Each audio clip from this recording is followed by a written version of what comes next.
Hello, beautiful people. Did you miss me?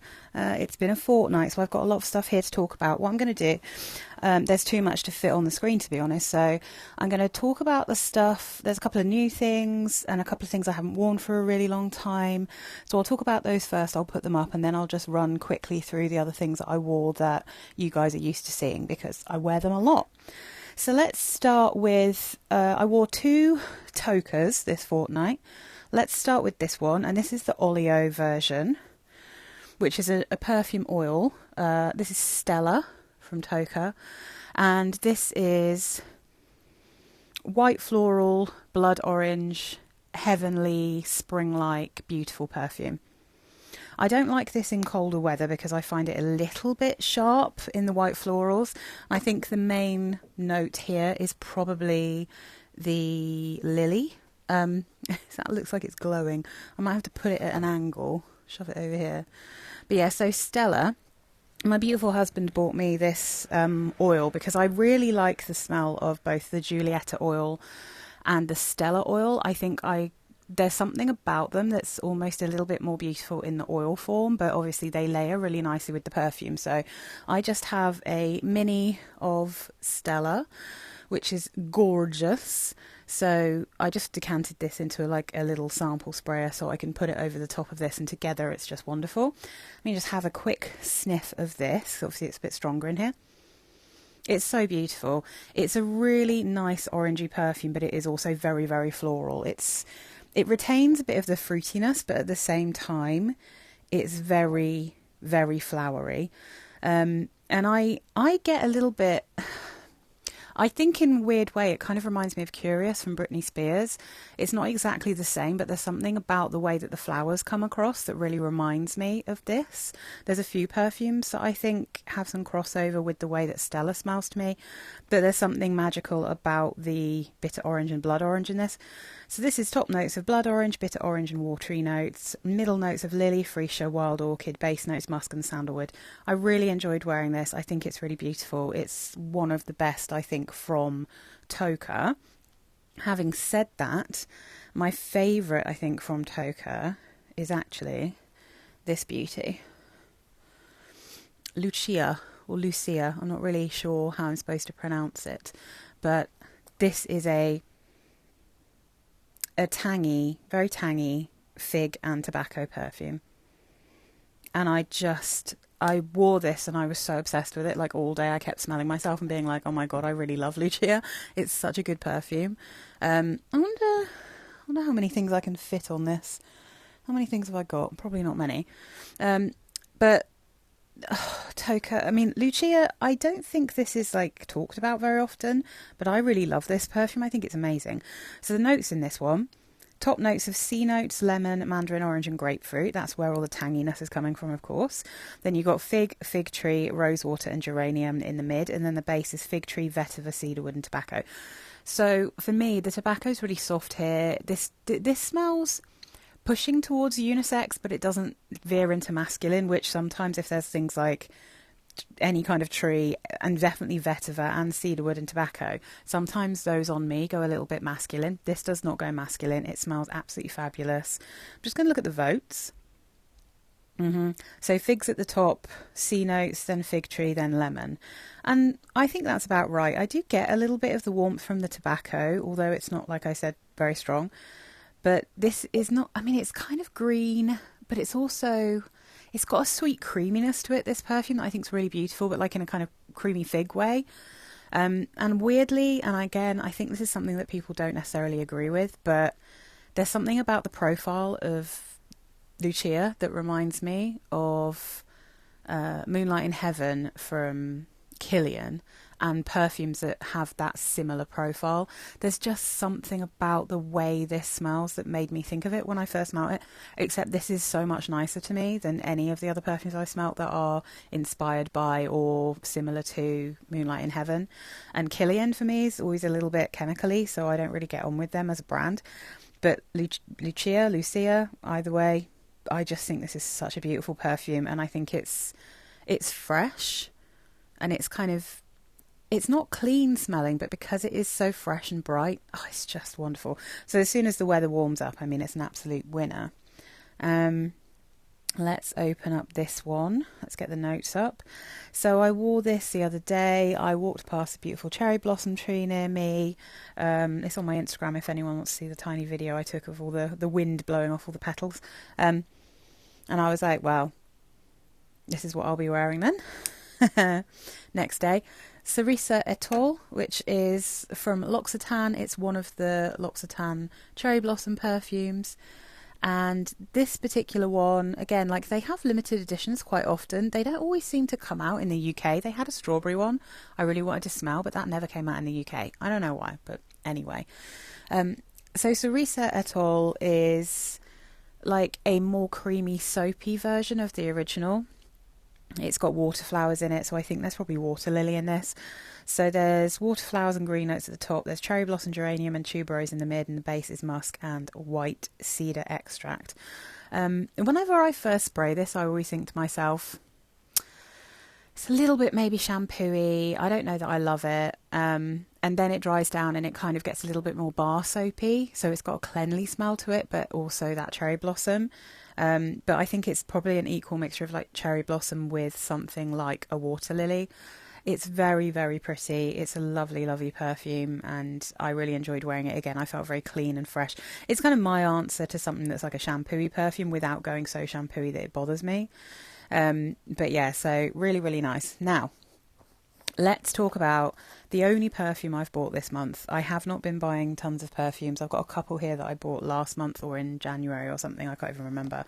But this is the one I bought this month because I kept thinking about it because I smelt it when I was with my husband when we were out and about.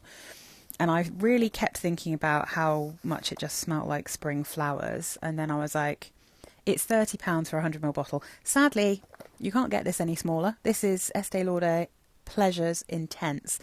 So the original Pleasures, not really for me. It's a little bit too white floral and a little bit too sharp. It's a little bit too astringent in that kind of 90s floral way that I don't love, that kind of white winey vibe that you get.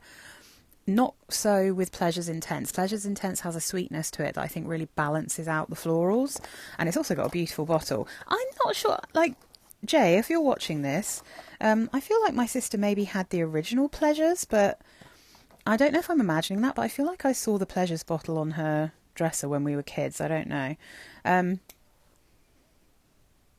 Yeah, man, this is the smell of spring. So look at this fabulous bottle. Isn't it lovely? I love this ombre pink. So Pleasures Intense. This is most definitely a lily perfume, and I don't really have any truly lily perfumes in my collection. Obviously, like I said, like Stella from Tocca, that is lily, but it's got other florals in it that I think balance it out. And because there's so much of that blood orange and bitter orange, it doesn't like smell to me like it's purely lily. But this one, it's almost like it's got a greenness and a waxiness, but then it has a very obvious sweetness. It's like a waxy lily, and it's very, very spring-like. It is not the sort of thing I would want to wear all the time because I'm not really a floral perfume girl in the traditional sense. Like, I like it to be mixed with other things. I tend to prefer a fruity floral. This one, I think, probably, let me have a look at the notes. It probably does have florals, fruits in it, but it's very, very flowery.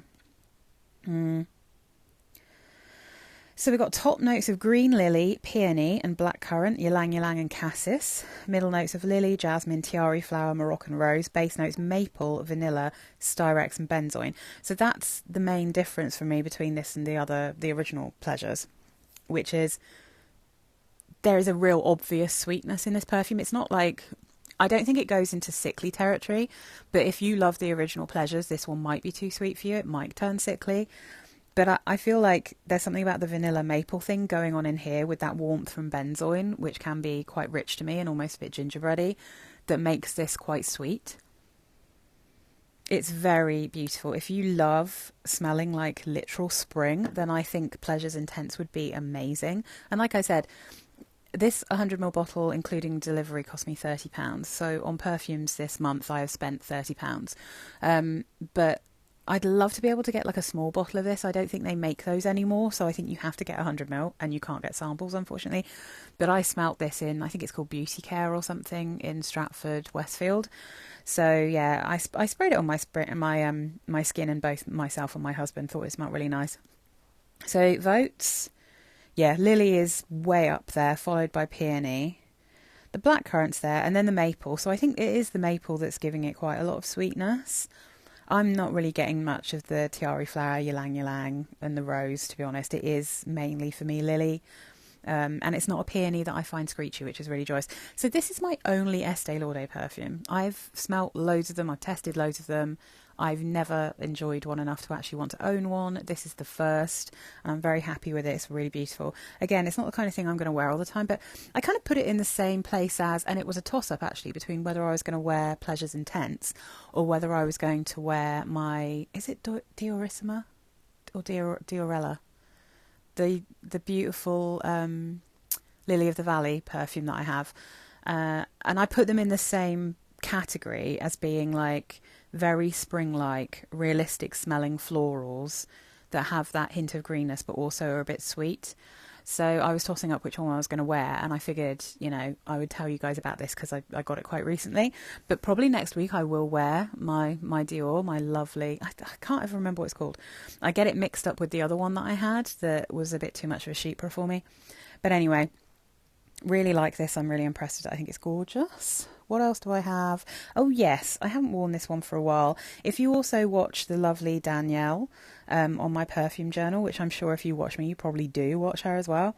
She is one of my absolute favourites, and I've met her in real life and she's a goddamn delight, so hopefully I'll get to see her again one day. So she has this as well, so she's talked about it much more recently than I have. I just fancied it because I mean, when it comes to a mimosa perfume, I don't know if you can go wrong really with Bvlgari. The only thing I'll say about Bvlgari, this is from Fragonard. You can get these from Marks and Spencer's for like 40 quid. I've never really seen them at discounters, so I was just like, well, you just sort of have to buy it at full price. But the mimosa in here is sweet and fluffy and yellow and smells like a field full of the sweetest, most beautiful yellow flowers. It's gorgeous. It does also have a very green stem-like quality when you first spray it. And I have to say, I think this might be just the case with me and Fragonard perfumes in general. If you are very sensitive to perfumes and you easily get headaches, I don't know that Fragonard would be the company for you. Because I wore this one all day. I love how it smells. But I was aware that if I put too much of this on, or if I topped it up too much, it was going to give me a headache. I think because all the other Fragonards that I've bought, I have decluttered. And a lot of them feel like they're quite laden with ambroxan. It might be something else, some kind of ambroxing. But something about that house gives me headachy feels a lot of the time. The lilac one that I got from them was just a headache in a bottle for me. It was like so hardcore headachy. This one is just a hint headachy for me, so I just have to be careful how I go with it. But if you get headaches easily, this might not be the one for you. It is, however, an extremely beautiful perfume. It does have lilac in it, so maybe, I don't know, maybe their lilac is just a little bit headachy for me. Maybe there's something about it that I struggle with. But this is so fabulous. So it's violet leaf and bergamot in the top, mid notes of mimosa, lilac, orange blossom, base notes, heliotrope and musk. It's beautifully sweet. It's a mimosa bomb. You know, you can probably get a little bit of a sense for the other things in it, but it is mainly mimosa and it's absolutely lovely. If I ever get the chance again, I'll have to go and smell the And Other Stories mimosa again, because that's the only other mimosa perfume that's actually supposed to be mainly mimosa that I've kind of wanted. Of course, I am obsessed with the Lolita Lempicka that I have that has mimosa in it, so I probably don't need any more. All right, let's do this one next. So I do have this bottle of Terre de Lumiere from L'Occitane, but because I knew I wouldn't have much space on here, I brought over the current version of this that I also have. So Terre de Lumiere now comes in this far less exciting bottle, but this is a L'Occitane classic. I actually, to be honest, wore it on a day where it was not really warm enough. because I particularly like Terre de Lumiere, and generally I like honey perfumes when it's warmer weather. I wore it on a kind of mild day, but I remember thinking when I'd put it on, ooh, I think I should have waited till it's a bit warmer. There's just something about honey perfumes that smell much better on me when it's really warm to hot weather. So this one's now going to go away again until it's actually hot in the UK. So ambrette, pink pepper and bergamot in the top, mid notes of honey and lavender, base notes tonka bean, bitter almond, acacia and musk. It is lavender and honey and almond and ambrette, to be fair. Those are the main things I get from this, although there's something about the acacia. I'm just going to click on what that is. I feel like it reminds me of other things from L'Occitane. I wonder if that's the note that specifically always makes me think of L'Occitane. It smells like Provence. It literally has a French feel about it. I don't really know how to explain it outside of that, but you definitely get the honey, you definitely get the lavender. It's nice and sweet, but there is a slight bitterness going on here. There's a creaminess. There's a bit of a tang from that bergamot. And I think the new version, this version that I've got here, it smells almost identical. If anything, weirdly, I think it's a bit stronger, but I think that might be because maybe there's slightly different aroma chemicals in this new version. So I love the original better, but the difference is so minuscule that this is like my backup bottle now. I pulled it out to show you guys because this is what you can buy now, but it's gorgeous. And I think if you like lavender and if you like honey, the chances are you're probably going to really like this, unless you don't like almond, and then maybe you won't, but it's a wonderful perfume. Really, really enjoyed it. If I put this up here, where could I put it?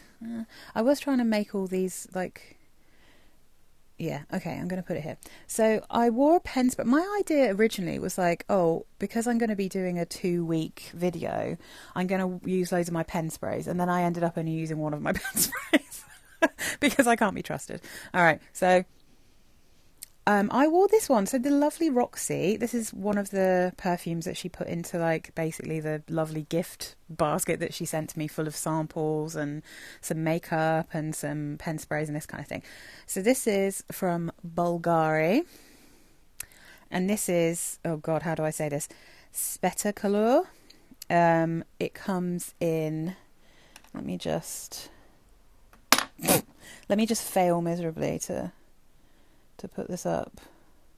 You stay. It's this one of these kind of cool, I mean, don't get me wrong, I think these are amazing, but they're so expensive considering that they are slightly tacky. Can I say that? I think they're really fun in a kitsch way, but anyway, Bvlgari. So this is it gives you notes of iris in the top, myrrh in the mid and amber in the base. I'm sure there's more going on here than that. This drove me slightly insane, not because I don't like it, because it really smells like something else and I can't think what it is. It truly reminds me of something, and my first instinct is to say Miller Harris Violet Ida. I'm not sure that's actually what it is. I don't know if that's just the iris thing that's linking, but it is very sweet iris. It's kind of warm and a bit like Violet Ida. It's not depressing. It doesn't have the grey, gloomy, cold feel that a lot of iris perfumes have to me, but at the same time I'm like, what is this? What does it smell like? It's driving me mad because none of the comparisons, let me have a look. Play for Her Intense, I don't know that one. Just trying to see if there's Elisab Elixir, I've not smelt that. Bois d'Argent from Dior. I don't know these perfumes, and there's only like a few that's been compared to this one. So I don't know. I mean, I kind of like it. I've been meaning to wear it for ages, but I'm rubbish remembering my pen sprays. But yeah, Spettacolore from Bvlgari is sweet and warm and pretty, and it does have that kind of purpley iris quality to it, but it doesn't have the grey, gloomy quality to it. And I quite like it. It is a little bit earthy. It is slightly powdery, but it's very sweet. The myrrh's really nice, and I kind of like myrrh, so I like it. It's pretty. It's not like a favourite, but I enjoyed wearing it and I thought it was really cute.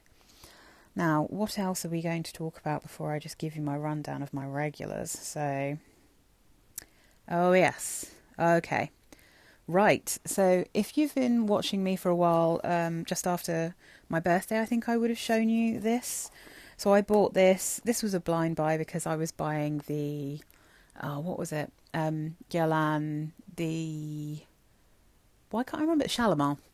Not the newest Shalimar, which I can't wait to smell because that is rose, and I want to see whether it has a good rose vanilla combination because I'm always after rose vanilla that doesn't smell like chemicals, that doesn't smell like patchouli. So speaking of patchouli, I bought this one just because I was interested. This is La Petite Robe Noir Guerlain and it's honey rose. This was a flanker that came out maybe a couple of years ago. Maybe it was just last year, I can't remember. I hate how the bottles don't say what they are. Does it even say it on the base? It doesn't even say it on the base. So, La Petite Robe Noir. Here it is. This is the honey rose, even though you can't really tell it's the honey rose. I don't know. I really don't like that they do this. So this, does it say if it's an EDT or an EDP? Eau de parfum. This is an eau de parfum. Now then, I really like the honey and the rose in this. What I don't like is the patchouli, and I wore it. It definitely smells better on my skin than it does on paper. Like, for sure, it is much better. But it's not really sweet enough. It's not really creamy enough. There's a bit too much bergamot here for me. So it's like a very tangy honey. Not a million miles away from Terre de Lumiere in terms of its tangy honey quality. But then because it's got the patchouli, it just kind of morphs into a fruit chuli in a weird way. So yeah, I was just like, I didn't find it unpleasant to wear, but it didn't feel like me. It felt like I was wearing someone else's perfume.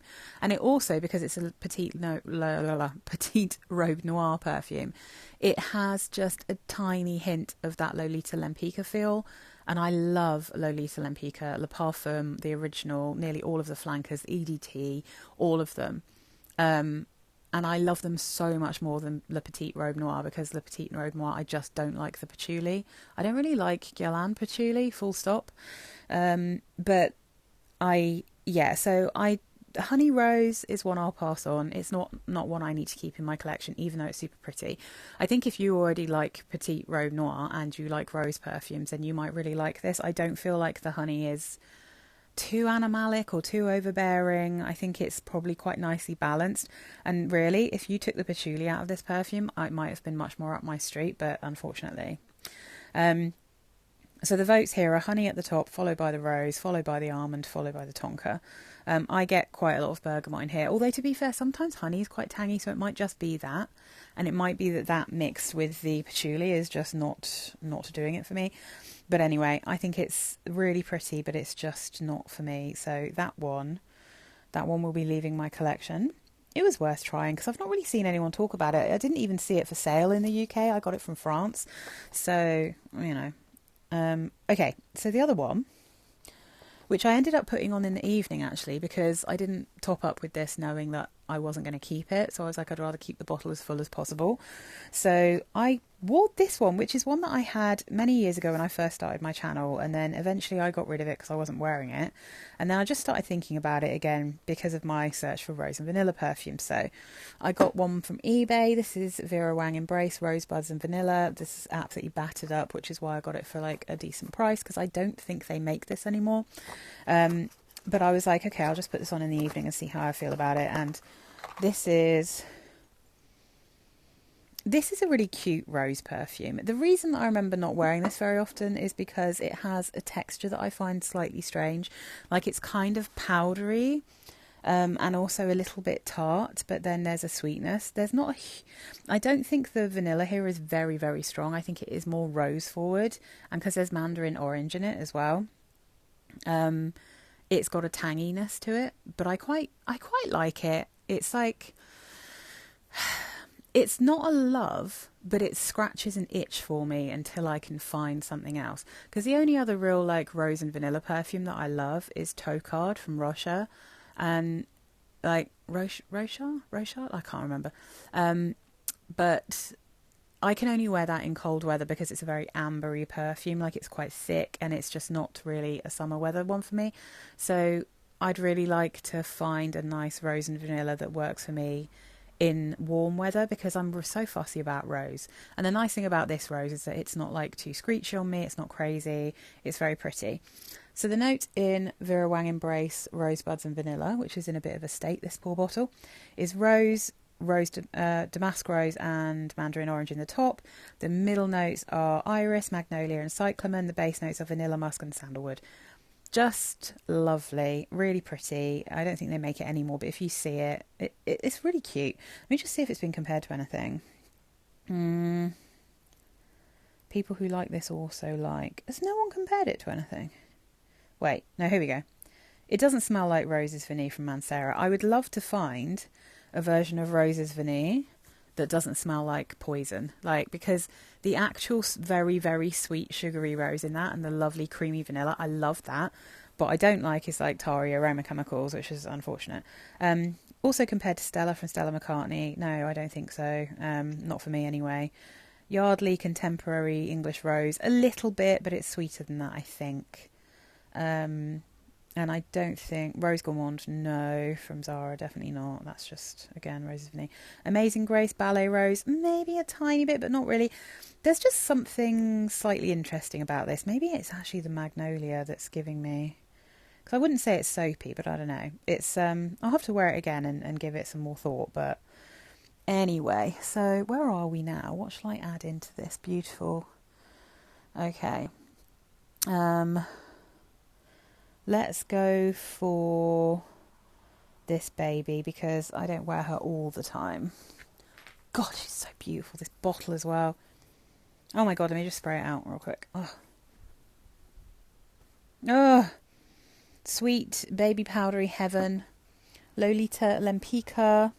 L'Eau Blanc is this one. God, it's beautiful. My God. So, so lovely. So let's see. This has notes of iris and violet leaf in the top, middle notes of violet, sour cherry, raspberry, licorice and dragée. In the mid, base notes, musk, heliotrope, tonka and vetiver. It kind of smells like a sweet, fun, fruity raspberry baby powder. I just think this is so lush. A lot of iris, a lot of violet. You've got that little hint of Lolita Lempicka from the licorice and the cherry, but I'm mainly getting that raspberry. It's musky, it's clean.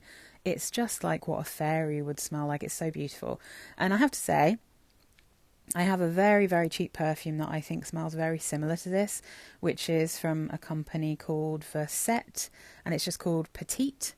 I have a little bottle of that, which I kept because I really love it. And I really do think that that smells very similar to L'Eau Blanc. So if you're wondering what this one smells like and you just want to spend like a £5 or something, then it's definitely worth trying that one out, I'd say. I think it's really good. But I just love this perfume. I think it's so beautiful. Very long discontinued. I got this one on eBay. You can find it sometimes, but you know. So let's just talk about... I've got 4 perfumes here that I won't need to keep up because I talk about them all the time, so I just won't put them on the screen. So I'll just show you here. Boom, Green Tea and Cherry Blossom was one of my signature scents back in the day. I still love this. It's still absolutely delicious. It's just such a comfy smell for me. It's like so easy to wear it. So good. So Boom, Green Tea and Cherry Blossom from Jean Arthès. If you can find this, if you like things like green tea from Elizabeth Arden and you want something fruitier, this is perfect. So this is top notes of tea, lemon and pear, middle notes of cherry blossom, blackcurrant and rose, base notes peach and musk. And I can smell every single one of those notes in this. I love it. It's got a strong tea. It's so refreshing. It's like a happy place perfume for me. I need to make a video of like perfumes that make me genuinely feel happy. This will be one of them. Just so, so happy. So I love, love, love that one. And then, of course, I mean, at some point, obviously, you're going to see one of this range, if it's been a fortnight especially. Beautiful, beautiful. Probably one I just wore at home because I was craving it.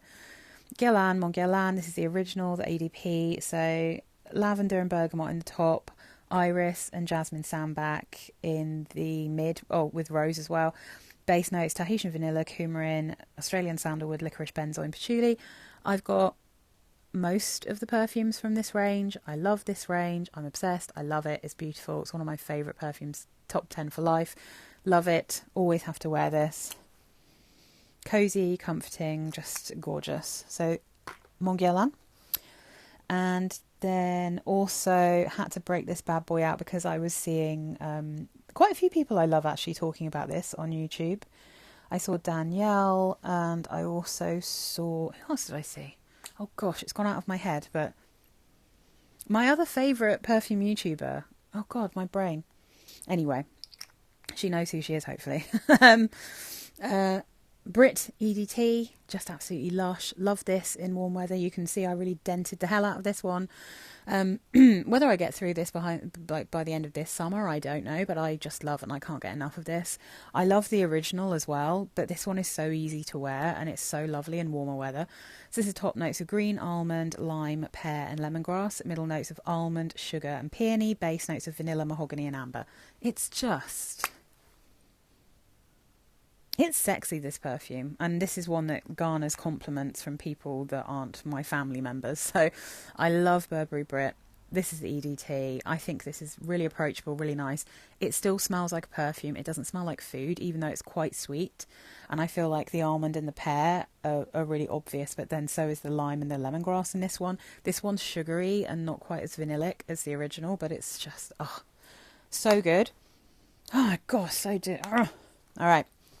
And then last but definitely not least, because I don't really know how I managed to do it because I've got so many perfumes here, but I feel like some of these must have been in the same day. I can't remember, because also I had a few days off and I had a few days working from home because of the strike. So there were some days where there was more than one thing that I wore. But I wore this perfume, I think, for maybe 4 days in a row. And I'm wearing it today, and I'm going to top up now. Oh my god. Sorry, it's a discontinued one. Valentino Donna Aqua. Another pear and almond. I love pear and almond. It's one of my favourite combinations. Now, you can't get this anymore. It's incredibly difficult to even find a second-hand one. I'm hammering through it because I have a backup bottle of this, because when I fell in love with it, I just had an eBay alert, so that as soon as a bottle came up, I just bought it immediately. So I'm not scared to wear this all the time, and I will wear it all the time because I'm currently fixated on the way this smells. It's a very sweet, beautiful almond and pear perfume, but in this kind of cooler weather where it's not quite warm weather yet, I get more of the frangipani than I do when it's warm. It's beautiful. So this is almond and pear in the top, frangipani and jasmine in the mid, and then the base notes are sandalwood and hawthorn. But in the carded sample I had of this from Versace, is this Versace? Valentino, sorry. It said it was crystallized pear, or green, was it green pear, crystallized almond and roasted tonka bean or something like that. So I don't know what these notes are, whether these are accurate or not, but this is beautiful. The only thing I can say about this is if you want something that gives you a little bit of hint of it, because it does get compared to Burberry Brit and the EDT specifically, even though I think the EDP would probably be more of the kind of creaminess that you get in Donna Aqua. But I don't really think it smells quite like it. I think it's enough of a difference that it might not scratch the itch. But weirdly, there's a perfume from Antonio Banderas from its Splendid... What's it called? Icon Splendid. That's what it's called. I still I thought I'd got rid of it, but I found it the other day. I still have it. But when that opens up, it's pear and praline. So you get that almondy nuttiness and the sweetness and the pear, which really reminds me of this. It dries down to smell a little bit like it's moving in towards something like Manifesto, into more like that creamy, almost body lotion-y sweetness. But it definitely has a little bit of the feel of Donna Aqua when you first spray it, which is why I didn't think I needed it, because I'll just wear this one because I've got quite a lot of this perfume. But yeah, I mean, I can't stop wearing this. You can see, right? You can see that this is very well loved. And I haven't had this for my whole YouTube thing, unlike some of the other things. But I love it. So I wore it. I just got obsessed with it and I couldn't stop wearing it. So that is what happened this fortnight. And I figured if I'm ever going to have a a fortnight or a week or whatever, where I want to wear the same thing all the time, then one of the videos where I'm talking about 2 weeks worth of stuff is a good time for me to just re-wear the same thing. So yeah, guys, that's it. I've had, I mean, like, trying to get to work during strikes is always really, fun, obviously. But it's been, did I just knock this? I totally did. But it's been a decent week. I was just really tired. I'm just going to enjoy the rest of my Sunday now and look forward to the fact that it's a bank holiday weekend next week. Can't wait. Probably going to take a bit more time off. But I hope you've been enjoying the Wednesday videos that have been going up. I've got a few more fun ones coming up. And I will see you again next week. Let me know what you've been wearing. If you've tried any of these, let me know what you think about Pleasures and Pleasures Intense. Please let me know if anyone else has smelt this honey rose version of Le Petite Robe Noir, because I've not really seen it anywhere or anyone talking about it. But yeah, thanks again. Thanks for watching. Thank you so much for your patience while I was having a little bit of a rest. And I'll see you again next week. Bye, guys.